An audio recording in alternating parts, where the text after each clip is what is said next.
Hello friends, welcome to my YouTube channel study Jagran 21। आज हम आपके लिए लेकर आए हैं पॉलिटी की वीडियो और आज का हमारा टॉपिक है भारतीय संविधान के अनुच्छेद। भारतीय संविधान के अनुच्छेद का ये पार्ट 2 है। इससे पहले हम पार्ट 1 को अपलोड कर चुके हैं। तो आज हम डिस्कस करेंगे इस टॉपिक से रिलेटेड सभी इंपॉर्टेंट क्वेश्चंस को जो आने वाले सभी एग्जाम्स के लिए बहुत हेल्पफुल हैं, जैसे कि UPSC exams, state exams, SSC exam, banking exam और रेलवेज एग्जाम। तो चलिए आइए हम वीडियो को स्टार्ट करते हैं। आज का हमारा फर्स्ट क्वेश्चन है, भारतीय संविधान के किस अनुच्छेद में मंत्रिपरिषद के द्वारा राज्यपाल को सलाह और सहायता दी जाती है? तो इस क्वेश्चन का आंसर है ऑप्शन नंबर सी, अनुच्छेद 163। अनुच्छेद 163 के द्वारा राज्यपाल को सलाह और सहायता दी जाती है और राज्यपाल को सलाह और सहायता कौन देता है? मंत्रिपरिषद देती है। अब यहाँ पे राज्यपाल को सदन को बुलाने का विशेष अधिकार प्राप्त होता है। अब हमारा नेक्स्ट क्वेश्चन है, किस अनुच्छेद द्वारा राज्य विधान परिषद बनाई या समाप्त की जा सकती है? इसका राइट आंसर है ऑप्शन नंबर डी, अनुच्छेद 169। अनुच्छेद 169 के द्वारा राज्य विधान परिषद को बनाया भी जा सकता है और उसे समाप्त भी किया जा सकता है। और ये जो अधिकार है वो संसद के पास होता है। संसद ही राज्य विधान परिषद को बना भी सकती है और उसे समाप्त भी कर सकती है। तो अनुच्छेद 169 के अंतर्गत संसद को यह अधिकार प्राप्त होता है कि यदि वह चाहे तो जिस प्रदेश में विधान परिषद पहले से है उसे समाप्त कर सकती है, तथा इसके विपरीत जिन राज्यों में एक सदन वाला विधानमंडल है वहां विधान परिषद को बना भी सकती है। अब हमारा नेक्स्ट क्वेश्चन है, निम्न में से कौन सा अनुच्छेद केंद्र सरकार को राज्य सूची के विषयों पर कानून बनाने का अधिकार देता है? तो इस क्वेश्चन का राइट आंसर है ऑप्शन नंबर ए, अनुच्छेद 249। जो अनुच्छेद 249 है वो केंद्र सरकार को राज्य सूची के विषयों पर कानून बनाने का अधिकार देता है। अब नेक्स्ट क्वेश्चन है हमारा, भारतीय संविधान का अनुच्छेद 324 किससे संबंधित है? तो जो अनुच्छेद 324 है ये संबंधित है ऑप्शन नंबर डी, मुख्य निर्वाचन आयुक्त की शक्तियां और कार्यों से। अब इस अनुच्छेद में क्या होता है? इसमें संसद, राष्ट्रपति, उपराष्ट्रपति पद और राज्य विधानमंडल के लिए चुनाव कराने के नियमों और निर्देशों को बताया जाता है और इसके अलावा इसमें चुनाव आयोग के अधिकारियों के बारे में भी बताया जाता है। अब हमारा नेक्स्ट क्वेश्चन है, भारतीय संविधान का कौन सा अनुच्छेद नई अखिल भारतीय सेवा का प्रावधान करता है?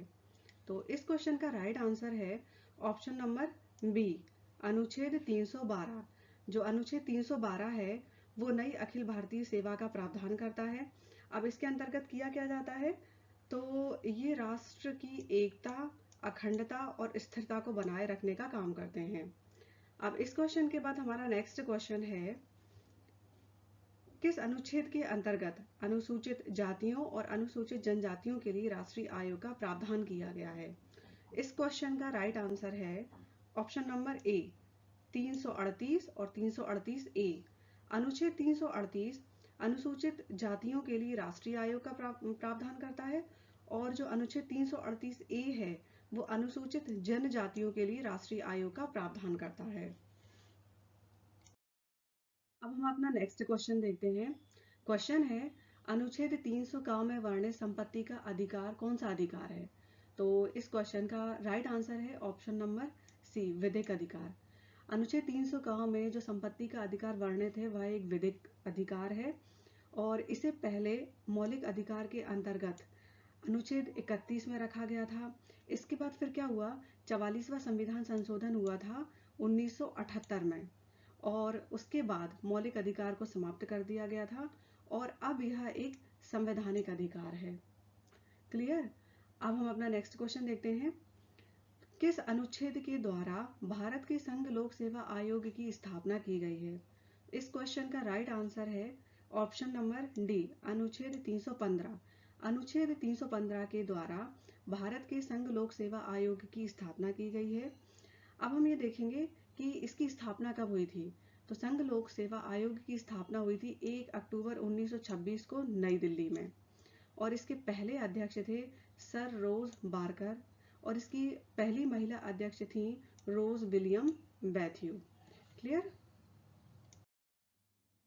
नेक्स्ट क्वेश्चन है हमारा, किस अनुच्छेद के अंतर्गत अनुसूचित जातियों और अनुसूचित जनजातियों के लिए लोकसभा में सीटों का आरक्षण दिया गया है? इस क्वेश्चन का राइट आंसर है ऑप्शन नंबर ए, अनुच्छेद 330।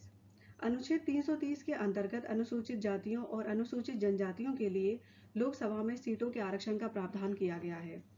अब हम देखेंगे यहाँ पे अनुच्छेद 332।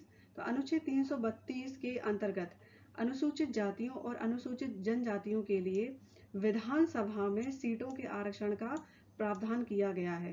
कहाँ पर? विधान सभा में।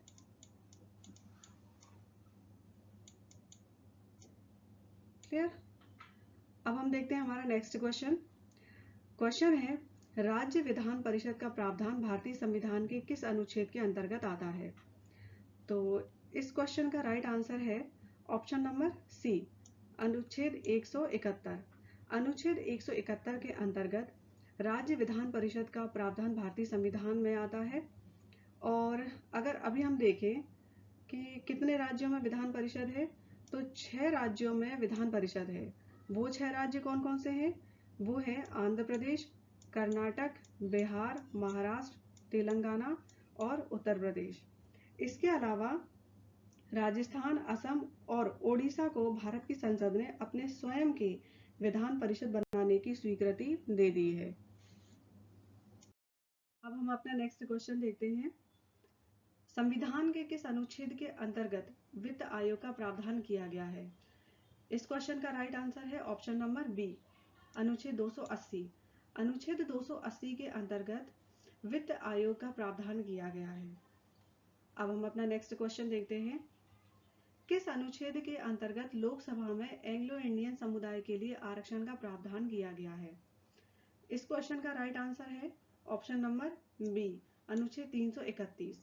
अनुच्छेद 331 के अंतर्गत लोकसभा में एंग्लो इंडियन समुदाय के लिए आरक्षण का प्रावधान किया गया है। तो फ्रेंड्स, ये भारतीय संविधान के अनुच्छेद का पार्ट 2 था, और इस टॉपिक से रिलेटेड हमने बहुत ही इंपॉर्टेंट क्वेश्चन को कवर किया है, जो कि आपके एग्जाम के पॉइंट ऑफ व्यू से बहुत ज़्यादा इंपॉर्टेंट है। तो इसलिए आप किसी भी क्वेश्चन को मिस ना करें और हमारे साथ वीडियो के एंड तक बने रहें। नेक्स्ट क्वेश्चन है हमारा, भारतीय संविधान के किस अनुच्छेद में हिंदी को राजभाषा घोषित किया गया है? इस क्वेश्चन का राइट आंसर है ऑप्शन नंबर डी, अनुच्छेद 349। अनुच्छेद 349 के अकॉर्डिंग हिंदी को राजभाषा घोषित किया गया है भारतीय संविधान में। अब हिंदी को राजभाषा कब घोषित किया था? तो इसे 14 सितंबर 1949 को राजभाषा घोषित किया गया था। अब हमारा नेक्स्ट क्वेश्चन है, किस अनुच्छेद के द्वारा संसद संविधान में संशोधन कर सकती है? इस क्वेश्चन का राइट आंसर है ऑप्शन नंबर ए, अनुच्छेद 368। अनुच्छेद 368 के द्वारा संसद संविधान में संशोधन कर सकती है, और इसे साउथ अफ्रीका के संविधान से लिया गया है। नेक्स्ट क्वेश्चन है, किस अनुच्छेद के आधार पर वित्तीय आपात की घोषणा राष्ट्रपति के द्वारा की जाती है? इस क्वेश्चन का राइट आंसर है ऑप्शन नंबर ए, अनुच्छेद 360। अनुच्छेद 360 के आधार पर वित्तीय आपात की घोषणा राष्ट्रपति के द्वारा की जाती है, और इसे जर्मनी के संविधान से लिया गया है। और भारत में वित्तीय आपात की घोषणा पहली बार कब की गई थी? तो भारत में पहली बार वित्तीय आपात की घोषणा 26 अक्टूबर 1926 को की गई थी, और उस समय भारत के प्रधानमंत्री थे पंडित जवाहरलाल नेहरू, और राष्ट्रपति थे डॉक्टर सर्वपल्ली राधाकृष्णन। क्लियर। अब हम देखते हैं अपना नेक्स्ट क्वेश्चन, किस अनुच्छेद के आधार पर राष्ट्रीय आपात घोषित किया जाता है? इस क्वेश्चन का राइट आंसर है ऑप्शन नंबर सी, अनुच्छेद 352। अनुच्छेद 352 के आधार पर राष्ट्रीय आपात घोषित किया जाता है। और भारत में पहली बार राष्ट्रीय आपात कब घोषित किया गया था? तो भारत में पहली बार राष्ट्रीय आपात 25 जून 1975 को लागू किया गया था, और ये कब तक लगाया गया था? 21 मार्च 1977 तक। उस समय भारत की प्रधानमंत्री थी श्रीमती इंदिरा गांधी, और राष्ट्रपति थे फखरुद्दीन अली अहमद। अब यहाँ अनुच्छेद 356 भी है, तो हम इसके बारे में भी डिस्कस करते हैं। अनुच्छेद 356 के अंतर्गत राष्ट्रीय शासन को लगाया जाता है। ठीक है, तो फ्रेंड ये जो क्वेश्चन है ये एग्ज़ाम के पॉइंट ऑफ व्यू से बहुत ही ज़्यादा इम्पॉर्टेंट है और ये एग्ज़ाम में कई बार आए हैं, जैसे कि यूपीएससी एग्ज़ाम में आए हैं, कई बार एमपीपीएससी के एग्ज़ाम में भी आए हैं और एसएससी के एग्ज़ाम में भी आए हैं। नेक्स्ट क्वेश्चन है, किस अनुच्छेद के अंतर्गत पिछड़ा वर्ग आयोग की व्यवस्था की गई है? इस क्वेश्चन का राइट आंसर है ऑप्शन नंबर डी, अनुच्छेद 340। अनुच्छेद 340 के अंतर्गत पिछड़ा वर्ग आयोग की व्यवस्था की गई है। अब नेक्स्ट क्वेश्चन देखेंगे हम। क्वेश्चन है, संविधान के किस अनुच्छेद में राज्यों द्वारा प्राथमिक शिक्षा मातृभाषा में दिए जाने का प्रावधान है? इस क्वेश्चन का राइट आंसर है ऑप्शन नंबर बी, अनुच्छेद 350 ए। अनुच्छेद 350 ए के अंतर्गत प्राथमिक शिक्षा मातृभाषा में दिए जाने का प्रावधान है। क्लियर? हम अपना नेक्स्ट क्वेश्चन देखते हैं। क्वेश्चन है, संविधान के किस अनुच्छेद में भारत के महान्यायवादी के पद का वर्णन है? इस क्वेश्चन का राइट आंसर है ऑप्शन नंबर ए, अनुच्छेद 76। अनुच्छेद 76 के अंतर्गत भारत के महान्यायवादी के पद का वर्णन किया गया है और भारत के जो प्रथम महान्यायवादी थे वो थे एमसी सीतलवाड़। और अगर हम वर्तमान की बात करें तो वर्तमान में भारत के महान्यायवादी हैं के वेणुगोपाल और ये 15वें नंबर के अटॉर्नी ऑफ जनरल हैं। क्लियर? अब हम देखते हैं अपना नेक्स्ट क्वेश्चन। क्वेश्चन है, राज्यपाल की शक्तियों को संविधान के किस अनुच्छेद में वर्णित किया गया है? इस क्वेश्चन का राइट आंसर है ऑप्शन नंबर डी, अनुच्छेद 154। अनुच्छेद 154 के अंतर्गत राज्यपाल की शक्तियों को वर्णित किया गया है। नेक्स्ट क्वेश्चन है, भारतीय संविधान के किस अनुच्छेद के अंतर्गत सुप्रीम कोर्ट के गठन का प्रावधान रखा गया है? इस क्वेश्चन का राइट आंसर है ऑप्शन नंबर सी, अनुच्छेद 124। भारतीय संविधान के अनुच्छेद 124 के अंतर्गत सुप्रीम कोर्ट के गठन का प्रावधान रखा गया है। फ्रेंड इस क्वेश्चन को कई बार एग्जाम में पूछा गया है, यूपीएससी एग्जाम और बैंकिंग के एग्जाम में इसे कई बार पूछा गया है। तो चलिए आइए अब हम अपना नेक्स्ट क्वेश्चन देखते हैं। नेक्स्ट क्वेश्चन है, किस अनुच्छेद के अंतर्गत भारत का नियंत्रक एवं महालेखा परीक्षक पद आता है? इस क्वेश्चन का राइट आंसर है ऑप्शन नंबर डी, अनुच्छेद 148। अनुच्छेद 148 के अंतर्गत भारत का नियंत्रक एवं महालेखा परीक्षक पद आता है। और अब हम इस क्वेश्चन के बारे में देखेंगे कि इसकी स्थापना कब हुई थी। तो नियंत्रक एवं महालेखा परीक्षक की स्थापना 1858 में हुई थी और इसके कार्यकाल के बारे में भी हम जानते हैं। इसका कार्यकाल होता है 6 वर्ष या 65 वर्ष की आयु, जो भी पहले हो। और वर्तमान में महालेखा परीक्षक कौन है? तो वर्तमान में भारत के नियंत्रक एवं महालेखा परीक्षक हैं गिरीश चंद्र मुर्मू। क्लियर?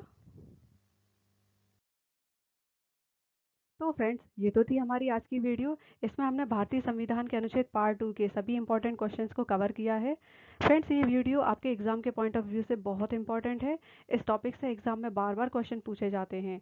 आप इसके किसी भी क्वेश्चन को मिस ना करें। और इससे पहले वाली वीडियो अगर आपने नहीं देखी है तो आप हमारे चैनल की प्लेलिस्ट में जा करके इससे पहले वाली वीडियोज़ को देख सकते हैं।